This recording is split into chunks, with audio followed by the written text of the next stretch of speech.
Good morning dear students. मैं मोहम्मद होता हूँ, फिर से आपका स्वागत करता हूँ। और आज इकोनॉमिक्स में आप नया टॉपिक पढ़ें जो है लॉ ऑफ इक्विलिब्रियम यूटिलिटी। ये स्टूडेंट इस लॉ को पढ़ने से पहले अपन ने जो पढ़ा था वो था डिमिनिशिंग मार्जिन। वो गोसेन का फर्स्ट लॉ था और ये गोसेन का सेकंड लॉ। इस लॉ को भी ऑस्ट्रेलियन जो इकोनॉमिक्स थे H.S. गोसेन ने उसे एक्सप्लेन किया था। और इस लॉ को 3 नामों से इसे जाना जाता है। फर्स्ट है law of maximum satisfaction, law of substitution और गोसेन का सेकंड लॉ। डियर स्टूडेंट्स, इस लॉ को पढ़ने से पहले अपन इस लॉ की डेफिनेशन का पता करते हैं। इस लॉ की डेफिनेशन है it is that consumer will distribute his income between the goods in each way that utility from last rupees spend on each goods is equal. यानी जो मेरा बजट है, मैं बजट इस प्रकार से कमोडिटीज पर एक्सपेंसेस करूँगा सो उससे मिलने वाला सेटिस्फिकेशन इक्वल है। यानी आज मेरे पास जो फैक्टर है वो तो लिमिट है, लेकिन मेरी जो वांट्स हैं वो अनलिमिटेड होती है। तो मेरा जो बजट है वो लिमिट बजट में इस प्रकार से ऊपर एक्सपेंसेस करूँ कि उससे मिलने वाला सेटिस्फिकेशन इक्वल हो। तो डियर स्टूडेंट्स, इसकी 2 कंडीशन है। वन कंडीशन सबसे फर्स्ट है MUX upon PX is equal to MUY upon P। यानी 2 कमोडिटीज है मेरे पास, एक जैसे X और Y कमोडिटी। मैं इन 2 कमोडिटी का कंज्यूम करता हूँ और इनसे मुझे मैक्सिमम सेटिस्फिकेशन मिले और इक्वल सेटिस्फिकेशन मिले। यानी मेरी फर्स्ट कंडीशन क्या है कि MUX upon PX is equal to MUY upon P। पहली कंडीशन तो ये फॉलो होनी चाहिए। दूसरी कंडीशन ये है कि इन कमोडिटीज पर होने वाला एक्सपेंसेस मेरे बजट के इक्वल होना चाहिए। जैसे कि X multiply PX plus Y multiply PY is equal to M। M क्या रिप्रेजेंट कर रहा है? कंज्यूमर की इनकम। दोनों कमोडिटी पर होने वाला एक्सपेंसेस मेरे बजट के बिल्कुल इक्वल होना चाहिए। यही आपका क्या है? इक्विलिब्रियम मार्जिन यूटिलिटी है। तो डियर स्टूडेंट्स, अब इसको एक्सप्लेन करने के लिए, इसको समझने के लिए अपन इसकी टेबल बनाते हैं और इसका एक डायग्राम के द्वारा इसको एक्सप्लेन करते हैं। डियर स्टूडेंट्स, अपन सपोज करो कि जो कंज्यूमर की इनकम है वो आपके पास 12 है, ठीक है। और आपके पास 2 कमोडिटीज है, एक X गुड्स जिसकी प्राइस है 2 रुपीज और Y गुड्स है जिसकी प्राइस है 3 रुपीज। अब मुझे मेरा बजट जो है वो इस प्रकार से इनके ऊपर एक्सपेंसेस करना है कि इन दोनों कमोडिटीज से मुझे मैक्सिमम सेटिस्फिकेशन और इन पर होने वाला एक्सपेंसेस भी क्या हो? इक्वल हो। आपके पास यूनिट्स है और MUX अपॉन PX और MUY अपॉन P। यूनिट्स 1। आपको मैं 1 यूनिट्स का कंज्यूम करता हूं तो मुझे X कमोडिटी से कितनी यूटिलिटी मिलेगी? 12। दूसरी वस्तु को कंज्यूम करता हूं तो मुझे 10। 3 का कंज्यूम करता हूं तो 8। 4 कमोडिटी का कंज्यूम करता हूं 6 और 5 कमोडिटी का कंज्यूम करता हूं तो 4। तो देखो डियर स्टूडेंट्स, जैसे जैसे मैं कमोडिटी का कंज्यूम करूंगा उसकी मार्जिनल यूटिलिटी अपनी डिक्रीज होती जाती है। ये तो हो गई X कमोडिटी की बात। अब मैं बात करता हूँ Y कमोडिटी की। Y कमोडिटी की फर्स्ट यूनिट से मुझे आपको 15 यूटिलिटी मिलती है, सेकेंड से 12, 3 से 9, 4 से 6 और 5 से 3 यूटिलिटी। अब डियर स्टूडेंट्स मेरे को अब इनका एक मैक्सिमम सेटिस्फिकेशन मुझे पता करना है और उन पर होने वाला एक्सपेंसेस भी इक्वल। तो मेरा जो ऊपर जो कंडीशन दे रखी है M U X upon P X, तो ये एम यू एक्स है, मुझे इनसे पी एक्स यानी आपकी जो एक्स कमोडिटी की प्राइस कितनी है 2, तो इसको 2 से डिवाइड करो। तो अब मेरे से इससे मिलने वाला जो सेटिस्फेक्शन है वो आपको कितना मिलेगा 6।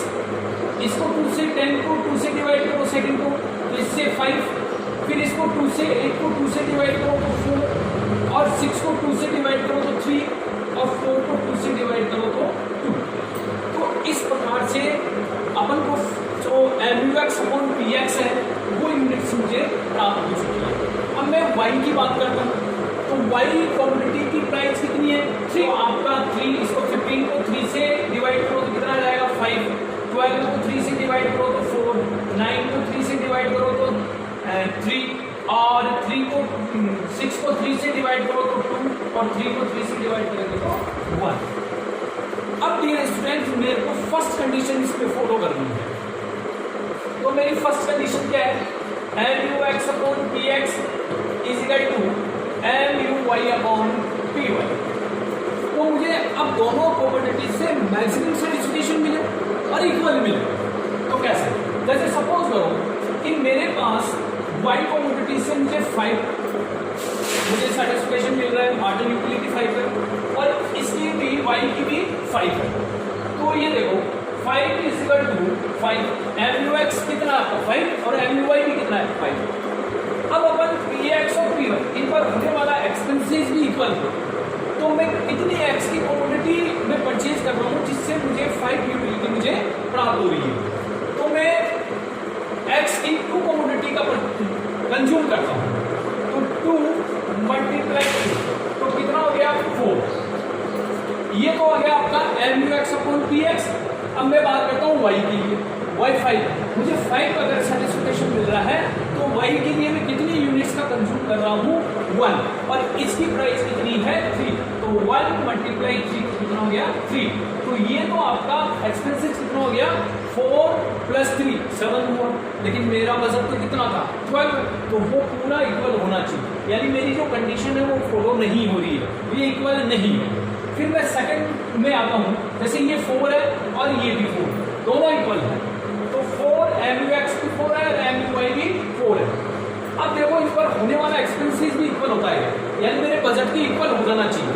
तो अब मैं एम यू एक्स पर कितना एक्सपेंसेस कर रहा हूँ, कितनी यूनिट्स का कंज्यूम कर रहा हूँ 3 का, तो 3 मल्टीप्लाई 2 यानी एक्स क्वांटिटी की प्राइस कितनी है 2, तो मैं कितना कंज्यूम करूंगा इसका 3, तो 3 को इस पर एक्सपेंसेस कितना हो जाएगा मेरा 3 मल्टीप्लाई 2 तो कितना हो जाएगा 6, तो ये 6 आ गया।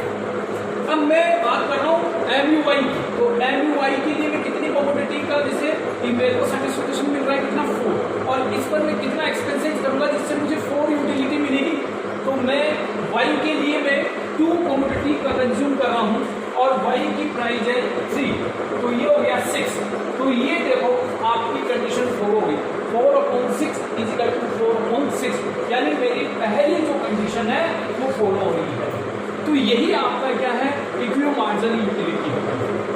इसकी सेकंड कंडीशन है कि x multiply P X plus Y multiply P Y is equal to M, यानी इन दोनों कमोडिटीज पर होने वाला जो एक्सपेंसेज है वो मेरे बजट के बिल्कुल इक्वल होना चाहिए। तो मेरे को यहाँ पर इक्वल सेटिस्फिकेशन मिल रहा है, तो इनके लिए मैं कितनी क्वांटिटी का परचेज कर रहा हूँ जिससे वो मेरे बजट के बिल्कुल इक्वल है। तो मैं x की 3 क्वांटिटी का कंज्यूम कर रहा हूँ, तो 3 मल्टीप्लाई 2 प्लस y के लिए मैं 2 क्वांटिटी का परचेज कर रहा हूँ 2 मल्टीप्लाई 3 इज इक्वल टू 12। तो इसको मल्टीप्लाई करो तो 6 + 6 इज इक्वल टू 12। मेरा बजट कितना था 12 था, यानी 12 था। दोनों पर होने वाला जो मेरा एक्सपेंसेज है वो मेरी इनकम के बिल्कुल इक्वल हो गया, यानी 12 इज इक्वल टू 12। तो इस प्रकार से अपन शेड्यूल के द्वारा अपन इक्विलिब्रियम मार्जिन यूटिलिटी के लॉ को अपन एक्सप्लेन कर सकते हैं। तो डियर स्टूडेंट्स, अब शेड्यूल को अपन एक डायग्राम के द्वारा इसको एक्सप्लेन करते हैं और उस डायग्राम में अपन पता करते हैं कि एक कंज्यूमर को कैसे इक्वल सेटिस्फिकेशन मिलता है, मैक्सिमम सेटिस्फिकेशन मिलता है। तो ये डायग्राम अपन बनाते हैं डियर स्टूडेंट्स। तो X Y are set, O X पे आपका एक्स गुड्स और ओ जेड पर आपका वाई गुड्स। तो अपन इसकी यूनिट्स देख लेंगे 1 2 3 4 5, 1 2 3 4 और 5। इधर भी 1 2 3 4 और 5। अपनी मार्जिनल यूटिलिटी देख लो, लास्ट कहाँ तक थी, 6 तक थी, तो अपन इसको 6 तक लिख सकते हैं। तो 1 2 3 4 5 और 6। तो सबसे पहले अपन x का बनाते हैं। तो 1 पे कितना है 6, 2 पे कितना है 5 और 3 पे कितना है 2 पे यहाँ 5 और 3 पे यहाँ 4 और 4 पे कितना है 3 और 5 पे कितना है 2। तो ये आपका MUX अपॉन PX। अब अपन y की बात करते हैं। तो 1 पे कितना है आपका 5, 2 पे कितना है आपका 4, 3 पे कितना है आपका 3 और 4 पे कितना है आपका 2 और 5 पे कितना आपका 1।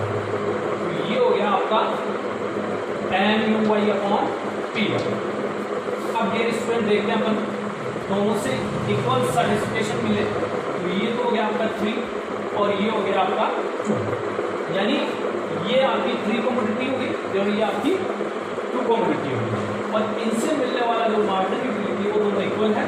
तो MUX upon PX is equal to MUY upon P, यानी ये y कमोडिटी का मैं कंज्यूम कर रहा हूँ 2, जिस पर मुझे मार्जिनल यूटिलिटी आपकी मिलती है, सेटिस्फिकेशन कितना मिल रहा है 4 और मैं x के लिए कितनी कमोडिटी अपने ले रहे हैं यहाँ पर अपन 3, तो 3 के लिए भी आपको 4 मिल रही है। और जहाँ ये दोनों इक्वल हो जाते हैं तो वहाँ पर मेरे को इक्वल सेटिस्फिकेशन मिल जाता है। इस प्रकार से अपन एक डायग्राम के द्वारा भी इस कंडीशन को फॉलो कर सकते हैं और इस लॉ को समझ सकते हैं।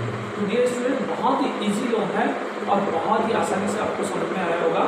और अब नेक्स्ट क्लास में नेक्स्ट टॉपिक की बात करेंगे। Thank you.